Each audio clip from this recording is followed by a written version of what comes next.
Marc Raimondi for ESPN, joined today by former UFC flyweight champion Brandon Moreno. Look at him. He's got the tequila bottle ready, the Cuervo bottle. I want to ask you quite a few things, Brandon, but first I want to open up by asking you about that thing that is right next to you there that you're kind of holding. I feel like you're holding that very tight, keeping that in very close quarters to you, the Cuervo bottle. I want to ask a little bit about your work with Cuervo. I know that they work for the UFC with the UFC as well, and there's a sweepstakes going on as well. I'm being told. So tell me a little bit about this. Yeah, man. That point is really cool. But yeah, I mean, I started to work with Cuervo like 1 or 2 years ago, and everything is gonna be it's been incredible, working together, because at the end of the day, it's a Mexican brand, working with a Mexican fighter. And I think the mix is really cool. I went to the agave fields a few months ago. I mean the company and everything, and all the people are around Jose Cuervo has been amazing with me and my career. I mean, those collaborations they do between Cuervo and the UFC are amazing. Like the sweepstakes you say, they're going to take the winner of the grand prize, going to Las Vegas and meet the Performance Institute, meet a lot of fighters, and then go to an event in Las Vegas, Nevada. So things like that sounds very cool for the people. Of course, New Year's Eve is coming up. I'm sure there'll be a lot of Cuervo being consumed in the next few weeks. Are you a big tequila guy yourself? Man, I'm Mexican. I have to drink tequila. This is my blood. I mean, I don't drink it very often.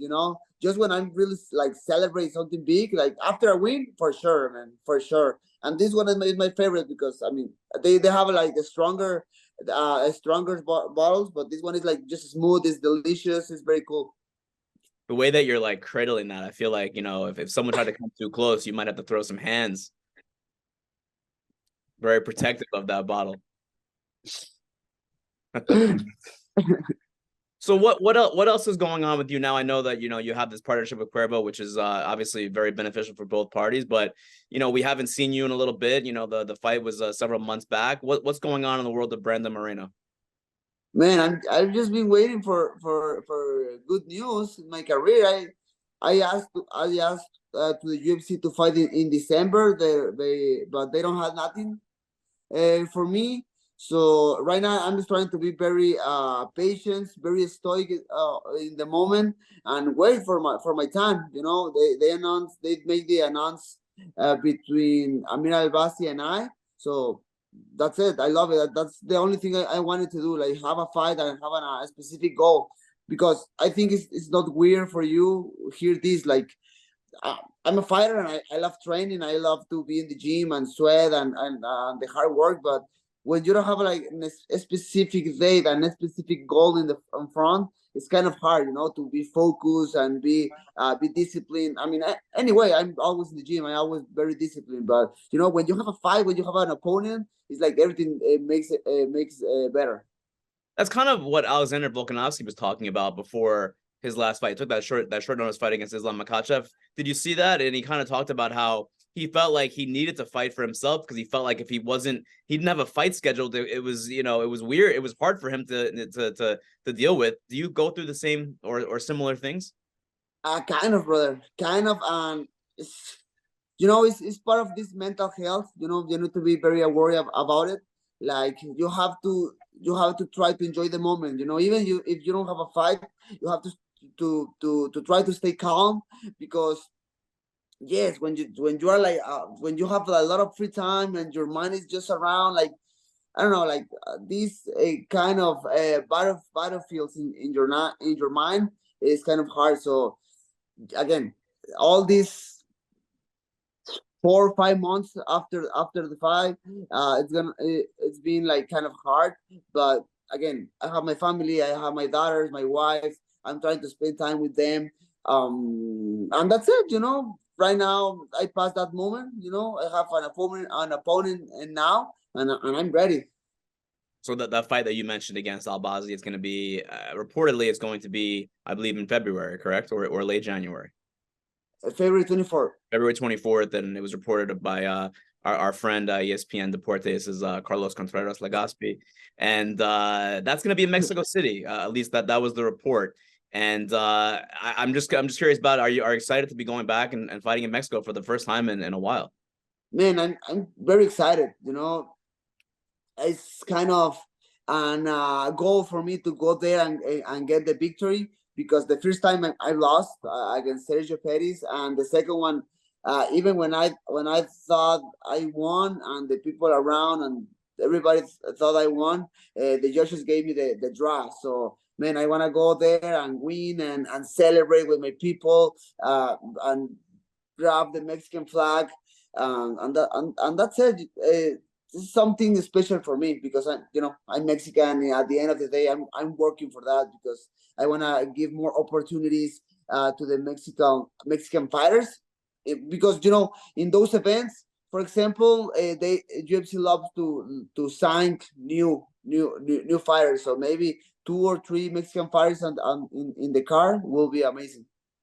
Yeah, no, it very well could be. And Mexico City is for those don't know, it's kind of like it's a different animal than some of the other cities in Mexico because of the elevation, because of the altitude. And it's hard for fighters to fight there because people think that Denver, Colorado is high, or maybe Salt Lake City, Utah, where the UFC goes every year, is high. No, not like Mexico City. Any plans to maybe go there early? Your preparation?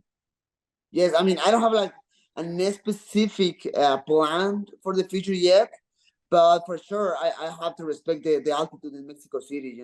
Everybody knows this joke about sea level cane. It's because it's real. I mean, elevation is real there. So, talking about that, I want to spend like 4 or 5 weeks there. But right now, I'm trying to be with my family and enjoy a lot of it, because I know what is coming. I know what is coming for me. At least you have the holidays at home with everybody, right?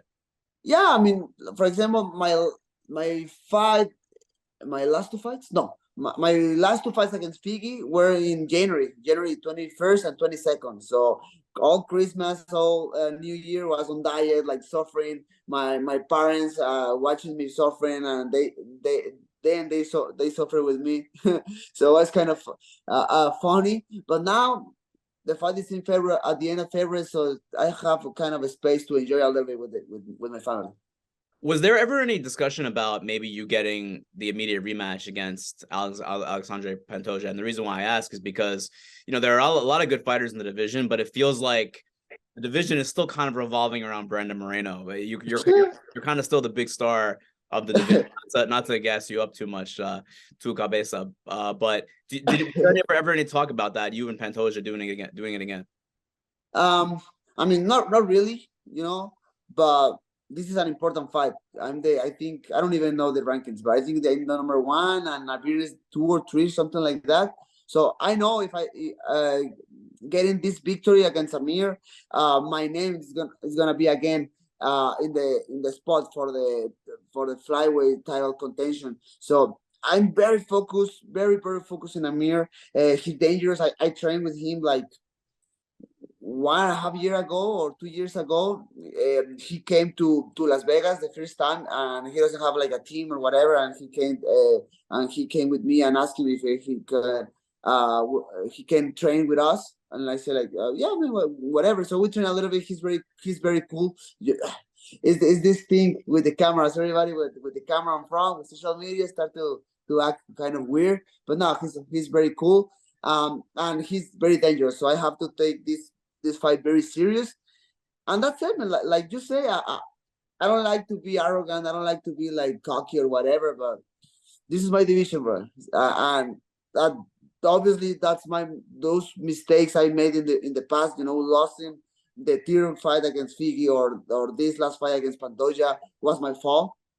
But I don't know. I'm a resilient guy. I love to push forward. I love to get up and just keep going forward. So I have to prove that's my division. But in my mind, I'm the champion. I'm still the champion in my mind. That fight, of course, Pantoja against Brandon Royval. It's a good one in the co-main event of UFC 296, which is just next week. How do you see that fight going, by the way? It's very interesting. I hear a lot of people. I don't know if they wanna give me like some how you say in English, like they want to give me some like support or something, and they say me like, no, I don't think Royal can beat Pantoja, whatever. Man, to be honest, I think Royal is dangerous.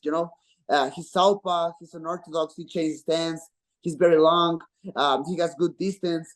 The real problem here is the fight IQ. I think he's very crazy sometimes, and he puts some troubles in the fight when he doesn't need to be there. So if Brandon Royal can put control in his mind, and he can be smart in the middle of the fight, I mean, he definitely can win. The problem with Pantoja is, man, he's very tough, man. Last fight, I connect him with everything, elbows, punches, hooks, uppercuts, man, with everything, and he never give up. So Royal has to respect that from Pantoja. So I'm seeing Pantoja winning the fight, but it's not gonna be a surprise for me if Royal win. You get a chance to watch your old rival Davison Figueiredo, and how do you think he did in his bantamweight debut against Rob Font? Man, was very cool. I think he was a little bit nervous at first, the first and second round, but the third round, he looks impressive, with the timing, with taking his time, being smart, and then going for the takedown. So he looks good. I'm happy for him. I don't know in this point if Figgy has a good vibe with me, but I mean, for him, I'm just happy for him because he's in another different journey. Just 1 week after you fought Pantoja, you did a Lucha Libre show, Triple A Yeah. in Tijuana. I have to ask you about this. I'm a big Lucha Libre fan. I got my Místico right here. You told me. Right here. I'm a big fan. How was? I thought you did fantastic. A lot of people also thought you did fantastic. What was that like? And could we see you do it again? Man, I would love to do it again. It was very funny.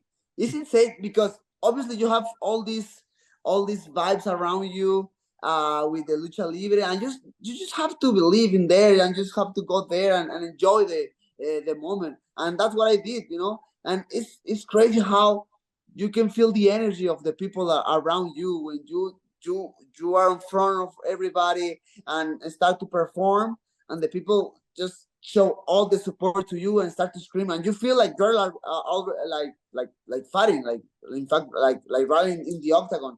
So that was like crazy. That was insane, and I would love to go there again and perform again. It was very cool, and I feel very grateful with Triple Mania to give me the opportunity. I spoke with Rey Mysterio several months back, and I know that you guys met earlier this year, and WWE and UFC are now under the same roof, right? It's one company, TKO Group, under Endeavor. And Rey Mysterio told me, I would like to see Brandon Moreno in WWE. What say you, Hey, Moreno? What do you think? You never know. I mean, he was getting. I don't know if he was like getting fun or not. I think he was telling me everything serious, like, hey, you and me and against I don't know, like maybe Dominic or Dominic or another guy from the UFC. Man, that will be crazy. Henry Cejudo. There's your match. Ooh, that will be very cool. That will be very, very cool and funny. Is that something that you could be interested in though, like down the road? I know obviously you're focused on fighting right now, but yeah, I don't know. I'm just trying to enjoy life. I sometimes I get a lot of criticisms. You say like criticisms, yeah. Exactly that word. My English, my accent sometimes, but that you do great. Sometimes I get a lot of criticism because I do like a lot of like media sometimes, like commercials, and man, the people has to understand I'm just enjoying life and doing what I want to do. That's fair. That's a fair point. Well, I'm sure if the opportunities in the future for wrestling will be awesome. Awesome. Brandon, thank you so much. Really appreciate it. Clutch that Cuervo bottle very tightly. I know the family is coming home soon. Enjoy the next few weeks. Enjoy the holidays, and we'll see you in Mexico City before we know it, probably. Let's go. Awesome, bro. Have a nice day. Thanks, Brandon. Muchas gracias.